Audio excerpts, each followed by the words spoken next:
perfect memory of the subjective mind. One of the most striking and important peculiarities of the subjective mind consists in its prodigious memory. It would perhaps be hazardous to say that the memory of the subjective mind is perfect, but there is good ground for believing that such a proposition would be substantially true. It must be understood that this remark applies only to the most profoundly subjective state and to the most favorable conditions. In all degrees of hypnotic sleep, however, the exaltation of the memory is one of the most pronounced of the attendant phenomena. This has been observed by all hypnotists, especially by those who make their experiments with a view of studying the mental action of the subject. Psychologists of all shades of belief have recognized the phenomena, and many have declared their conviction that the minutest details of acquired knowledge are recorded upon the tablets of the mind, and that they only require favorable conditions to reveal their treasures. Sir William Hamilton, in his Lectures on Metaphysics, page 236, designates the phenomenon as latent memory. He says, "The evidence on this point shows that the mind frequently contains whole systems of knowledge, which, though in our normal state they have faded into absolute oblivion, may, in certain abnormal states, as madness, febrile delirium, somnambulism, catalepsy, etc., flash out into luminous consciousness and even throw into the shade of unconsciousness those other systems by which they had, for a long period, been eclipsed and even extinguished. For example, there are cases in which the extinct memory of whole languages was suddenly restored, and, what is even still more remarkable, in which the faculty was exhibited of accurately repeating, in known or unknown tongues, passages which were never within the grasp of conscious memory in the normal state." Sir William then proceeds to quote with approval a few cases which illustrate the general principle. The first is on the authority of Dr. Rush, a celebrated American physician. Says the doctor, "The records of the wit and cunning of madmen are numerous in every country. Talents for eloquence, poetry, music, and painting, and uncommon ingenuity in several of the mechanical arts, are often evolved in this state of madness. A gentleman whom I attended in an hospital in the year 1810 often delighted as well as astonished the patients and officers of our hospital by his displays of oratory in preaching from a table in the hospital yard every Sunday. A female patient of mine who became insane after parturition in the year 1807 sang hymns and songs of her own composition during the latter stage of her illness, with a tone of voice so soft and pleasant that I hung upon it with delight every time I visited her. She had never discovered a talent for poetry or music in any previous part of her life. 2 instances of a talent for drawing, evolved by madness, have occurred within my knowledge. And where is the hospital for mad people in which elegant and completely ringed ships and curious pieces of machinery have not been exhibited by persons who never discovered the least turn for mechanical art previous to their derangement? Sometimes we observe in mad people an unexpected resuscitation of knowledge. Hence, we hear them describe past events, and speak in ancient or modern languages, or repeat long and interesting passages from books, none of which, we are sure, they were capable of recollecting in the natural and healthy state of their mind. It must be remembered that when these events occurred, the profession knew little of the phenomena of hypnotism. In the light of present knowledge on that subject, it is easy to understand that the phenomena here recorded are referable to one common origin, whatever may have been the proximate cause of their manifestation. There are many ways by which the subjective mind may be caused to become active and dominant besides deliberately producing hypnotic sleep. Diseases of various kinds, particularly those of the brain or nervous system, and intense febrile excitement, are frequently causes of the total or partial suspension of the functions of the objective mind, and of exciting the subjective mind to intense activity. The next case quoted by Sir William is from Recollections of the Valley of the Mississippi by an American clergyman named Flint. I am aware, he remarks, that every sufferer in this way is apt to think his own case extraordinary. My physicians agreed with all who saw me that my case was so. As very few live to record the issue of a sickness like mine, and as you have requested me, and as I have promised, to be particular, I will relate some of the circumstances of this disease. And it is in my view desirable, in the bitter agony of such diseases, that more of the symptoms, sensations, and sufferings should have been recorded than have been, and that others in similar predicaments may know that some before them have had sufferings like theirs, and have survived them. I had had a fever before, and had risen and been dressed every day. But in this, with the first day, I was prostrated to infantine weakness, and felt, with its first attack, that it was a thing very different from what I had yet experienced. Paroxysms of derangement occurred the third day, and this was to me a new state of mind. That state of disease in which partial derangement is mixed with a consciousness generally sound, and sensibility preternaturally excited, I should suppose the most distressing of all its forms. At the same time that I was unable to recognize my friends, I was informed that my memory was more than ordinarily exact and retentive, and that I repeated whole passages in the different languages which I knew, with entire accuracy. I recited, without losing or misplacing a word, a passage of poetry which I could not so repeat after I recovered my health. The following more curious case is given by Lord Monboddo in his Ancient Metaphysics. It was communicated in a letter from the late Mr. Hans Stanley, a gentleman well known both to the learned and political world, who did me the honour to correspond with me upon the subject of my first volume of Metaphysics. I will give it in the words of that gentleman. He introduces it by saying that it is an extraordinary fact in the history of mind, which he believes stands single, and for which he does not pretend to account. Then he goes on to narrate it. About 26 years ago, when I was in France, I had an intimacy in the family of the late Maréchal de Montmorency de Laval. His son, the Comte de Laval, was married to Mademoiselle de Montpeau, the daughter of a lieutenant general of that name, and the niece of the late Chancellor. This gentleman was killed at the Battle of Hastenbeck. His widow survived him some years, but is since dead. The following fact comes from her own mouth. She has told it to me repeatedly.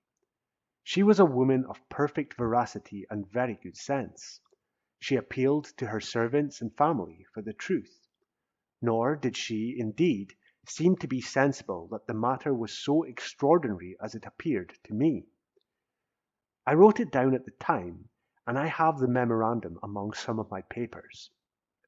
The Comtesse de Laval had been observed by servants who sat up with her on account of some indisposition, to talk in her sleep a language that none of them understood, nor were they sure, or indeed herself able to guess, upon the sounds being repeated to her, whether it was or was not gibberish. Upon her lying in of one of her children, She was attended by a nurse who was of the province of Brittany, and who immediately knew the meaning of what she said, it being in the idiom of the natives of that country. But the Countess herself, when awake, did not understand a single syllable of what she had uttered in her sleep. She was born in that province, and had been nursed in a family where nothing but that language was spoken, so that in her first infancy she had known it, and no other. But when she returned to her parents, she had no opportunity of keeping up the use of it, and, as I have before said, she did not understand a word of Breton when awake, though she spoke it in her sleep. I need not say that the Comtesse de Laval never said or imagined that she had used any words of the Breton idiom, more than were necessary to express those ideas that are within the compass of a child's knowledge of objects. A highly interesting case is given by Mr. Coleridge in his Biographia Literaria. It occurred, says Mr. Coleridge, in a Roman Catholic town in Germany, a year or two before my arrival at Göttingen, and had not then ceased to be a frequent subject of conversation. A young woman of 4 or 25, who could neither read nor write, was seized with a nervous fever, during which, according to the asseverations of all the priests and monks of the neighbourhood, she became possessed, and, as it appeared, by a very learned devil. She continued incessantly talking Latin, Greek, and Hebrew, in very pompous tones, and with the most distinct enunciation. This possession was rendered more probable by the known fact that she was, or had been, a heretic. Voltaire humorously advises the devil to decline all acquaintance with medical men, and it would have been more to his reputation if he had taken this advice in the present instance.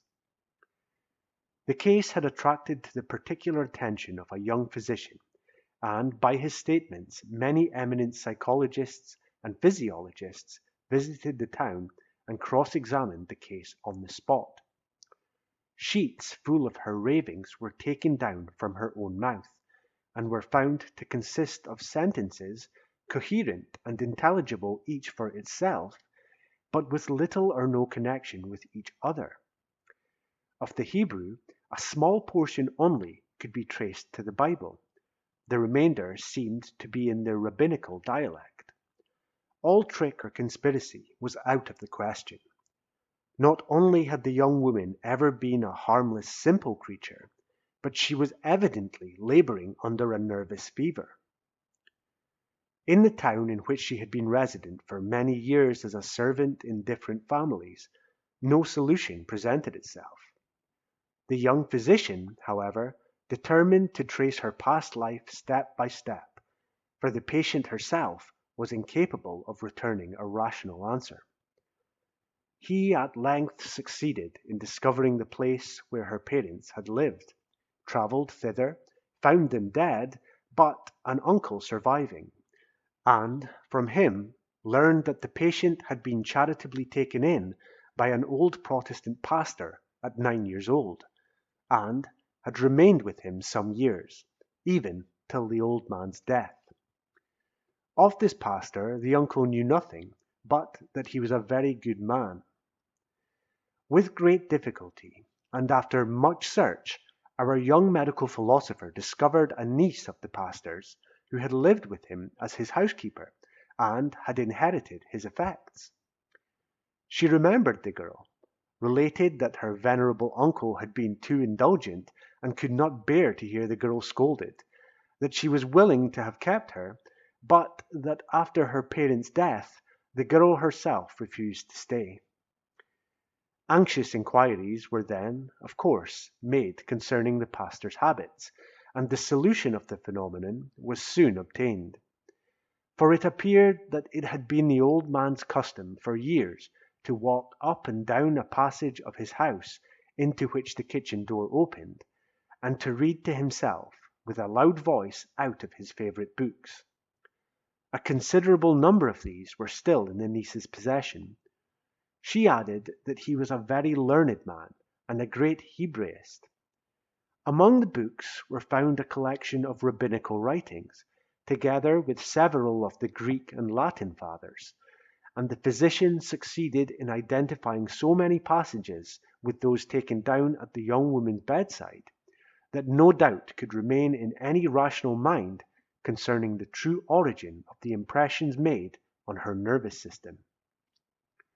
The listener will not fail to observe that in all these cases the subjects simply reproduced what they had seen, heard, or read.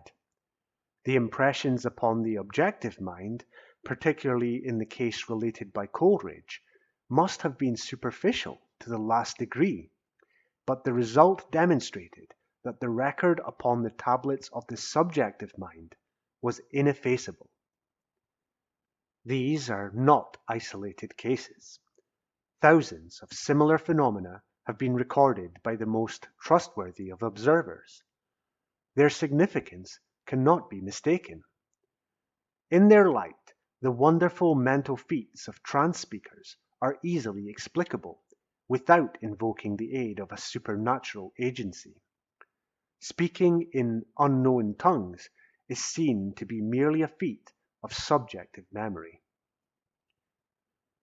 When we consider what a prodigy of learning the average man would be if he could have at his command all that he had ever seen, heard, or read, when we remember that the subjective mind does record and does have at its command all the experiences of the individual, and that under certain abnormal conditions, in obedience to the initial impulse of suggestion, all its treasures are instantly available, we may marvel at the wonderful gifts with which the human mind is endowed, but we may rest assured that the phenomena displayed are the results of the operations of natural law. The reader should distinctly bear in mind that there is a wide distinction between objective and subjective memory. The former is one of the functions of the brain, and, as has been shown by recent investigations, has an absolute localization in the cerebral cortex, and the different varieties of memory, such as visual memory, auditory memory, memory of speech, etc., can be destroyed by localized disease or by surgical operation.